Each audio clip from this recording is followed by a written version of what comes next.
wéy leen di gën a abonné ci chaîne YouTube bii di Syndicalisme TV la télévision du moment bi leen di jox mboolem xibaar yu wér te wóor ci à temps réel. dal leen ak jàmm ñu xëy taxaan yéenekaay xëy ndoo tàmbale kook Témoin quotidien ubbil yéenekaay bi dikkaat na ci accident yi nga xamante ni si bés bu yàlla sàkk nag ñu am ci ay lim yoo xamante ni ñoo ngi wéy di faati bakkan. Ousmane Sonko yëkkati na si kàddu premier ministre la mu ca wax mooy fi ñu tooni naka tabu bi nga xamante ni si moo lalu ci wàllum ger gi loolee moom dañ ko fiy jëlee yéenekaay bi di xëy di nettali ne fi ñu tooni nag booleem accident bu fi amati responsabilité daanu ko situé Ousmane Sonko moo ko dal dee wax nee na visite technique moom fi ñu tooni nag ab problème la boo xamante ni si daanu ko càmbar bu baax a baax te nag jàpp leen ne oto boo xamante ni si ëppale nga ñeen fukki at waratoo fee daw ndax loolu rek mooy sooke accident yi te mbir mi moom dañ ko war a leeral ba mu leer nañ moom Ousmane Sonko déplacement am naka annoncé nañ ko moom Ousmane Sonko naka voyage am bu njëkk ci biti réew yéenekaay bi nee na annoncé nañ ko gannaaw ba mu toogee ay at yoo xamante ni tànkam bi génn réew mi moom Ousmane Sonko boobee ak voyage boo xamante ni si mu ngi koy waaj l'observateur dikkaat ci leneen te moo di PCA poste bi nga xamante ni si daanaka lu stratégique la waaye mbindoon yi gaaye nag ñu ngi koy ngajam-ngajamee ku waaye jóg rek ñu def la PCA ubbil yéenekaay bi nataalu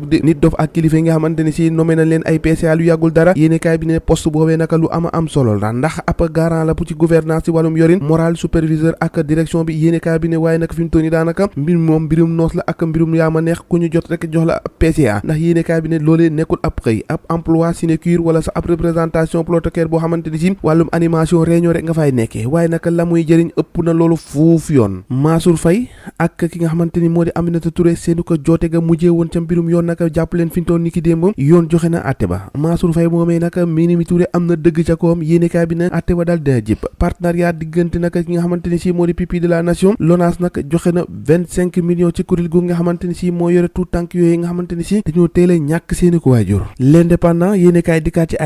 ARTP moom la mu bëgg rek moo di joyanti naka la tax mu teg ay salon samp ko ndànk-ndànk ndax bëgg na nag fi mu toll ni rëq-rëq yi nga xamante ni si mooy am ci mbir mi ci wàllum naka audiovisuel bi ñu mun koo joyanti ba mu leer nañ te du am benn ku jafe-jafe enquête yéenekaay dikkaat ci multiplication ci déplacement foofee ca France Diomaye moom daanaka booy xool ngelaw yi dafa jaar nii moom mu jaar nii yéenekaay bi moo xëy di ko fësal yéenekaay bi ne gannaaw sortie bi nga xamante ni Ousmane Sonko defoon na ko ci tirage sénégalais yi moom président Bassirou Diomaye Faye la mu waroon a def moo di prononcer ab discours mémorable niki 15 août ca Paris yéenekaay bi ne président de la République dina dem ca sommet Chine Afrique naka ci ndorteelu weeru septembre ñu ngi koy xaarandi ci assemblée des nations unies niki 20 jàpp 27 septembre bi nga xamante ni si moom la ñu dal dee dëgmal cay Bassirou tukki rek Les Échos yéenekaay dikkaat naka ci leetar bi nga xamante ni bëgg bind xaatimoon nañ ko jox ko Bassirou Diomaye Faye fukki fan yi yoo xamante ni si ñoo ngi toog gisuñu dara waa assemblée nationale nag jël nañ seen responsabilité jàll ci leneen ab réunion bureau convoqué niki tey ji ci ngoon ngir ñu ubbi ab session extraordinaire yéenekaay bi ne ab proposition de modification règlement intérieur déclenché nañ ko la semaine prochaine waaye ba léegi nag amagul leen loo xamante ni si moom président Bassirou Diomaye Faye gonek njagañaaw gi